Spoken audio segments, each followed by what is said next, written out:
Good morning and welcome back to my channel. The purpose of this trip today is twofold really. The first, you've probably all done it, I've driven past this interesting kind of structure stroke building number of times now on this kind of stretch of main road, and I've finally tracked down where it is. It's kind of like on a private estate around this area. So one of the reasons for this trip is to go and see whether I can see it from a public footpath. And another bonus reason for today's kind of video as well is I recently bought a converted camera which is being converted to do infrared only, and as you can probably see from the b-roll, the weather today is actually beautiful, but it doesn't make for very interesting normal digital photography, but the weather is perfect for infrared photography. So if I see any interesting compositions along the way, then I will give them a go in infrared. This might actually be an interesting scene for infrared.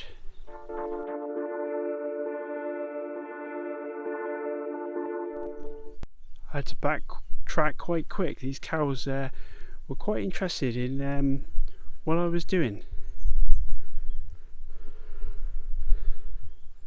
So I think I'll see if there's another way around. That's where I meant to come out before the said cows rush me. So that's added a little bit onto the journey, but it's just nice being out.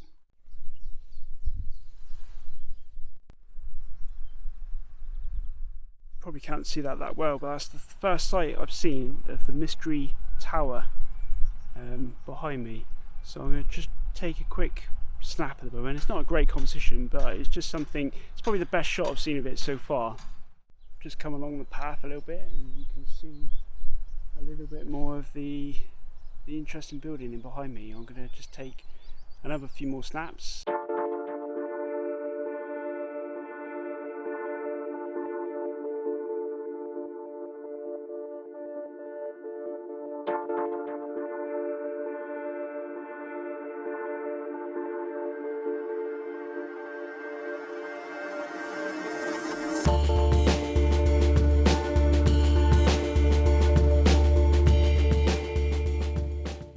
Why did I buy an infrared camera?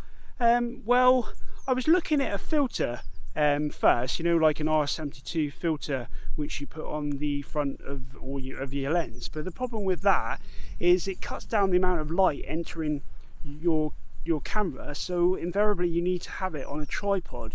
The beauty of having a camera converted is that you can use it handheld.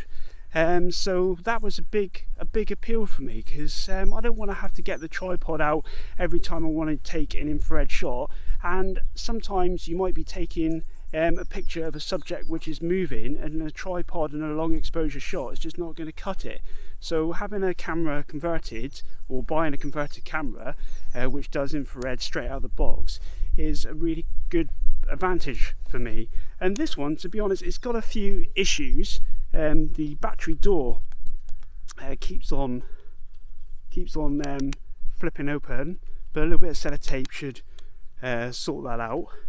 And it's a Panasonic GX1, so it's quite an old mirrorless camera, but the reason I went for the GX1 is because it was a 16 megapixel mirrorless camera, so obviously that's going to be better than a lot of the infrared converted cameras I see are only 12 megapixels. And then the other advantage of the GX1 is that of course I can use all my other lenses which fit onto my normal Olympus Pen F and Olympus EM1. So that was another good opportunity to try infrared out. And besides, this camera cost me £55 off eBay. When I was looking earlier, you can't even buy an infrared filter for that kind of price. So to get a whole camera which you can use handheld and with my existing lenses, I thought was worth a punt. I've only had this camera now for 2 weeks, and I already feel it's going to be a great bit of gear for my arsenal. Because normally you're aiming for early in the morning or late in the afternoon to get the best light, but with this, the best light is when the sun is, if it's highest, it's shining, it's really bright, And yeah, like today. The one negative I've found so far is this infrared camera seems to be very susceptible to flare.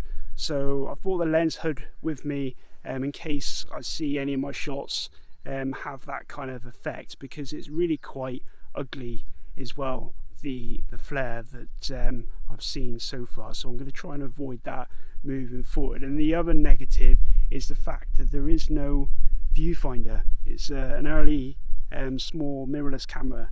Yeah, the camera is on now and you just can't see the back of the screen that well, and considering the best time to shoot this is in bright sunlight, not to be able to see the back of the screen in those situations is a bit of a con.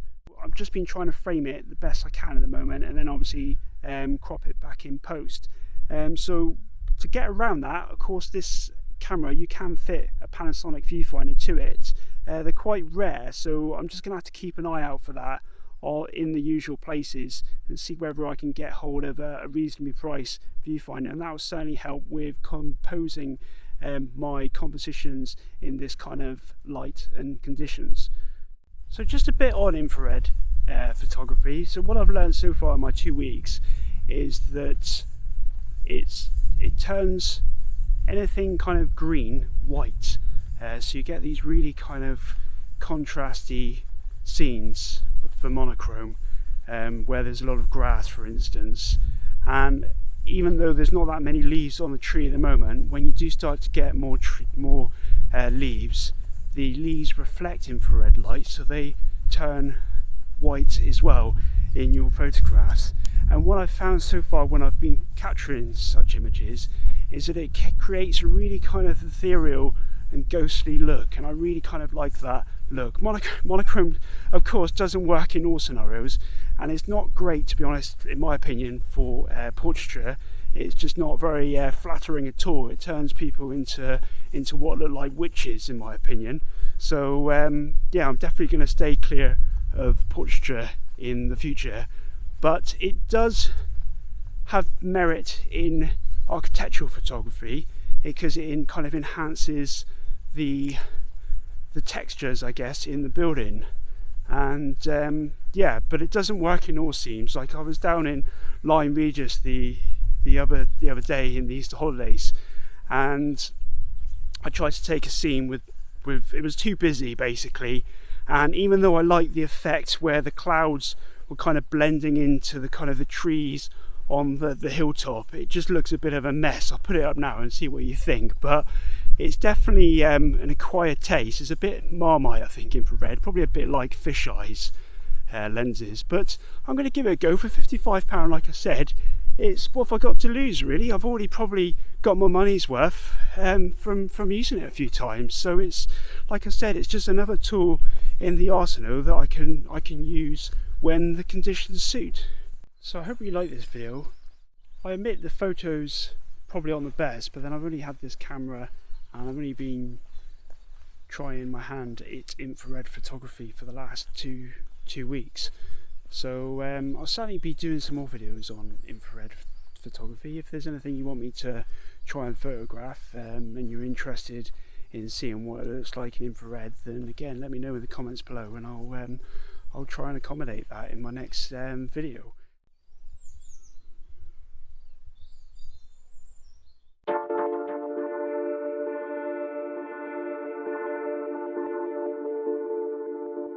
Found a composition at the moment which will be quite good to try out with the infrared. It's basically an evergreen tree, so it's still got its greenery, so that should show up nice and white in infrared. So I'll put the image up now and see what you think.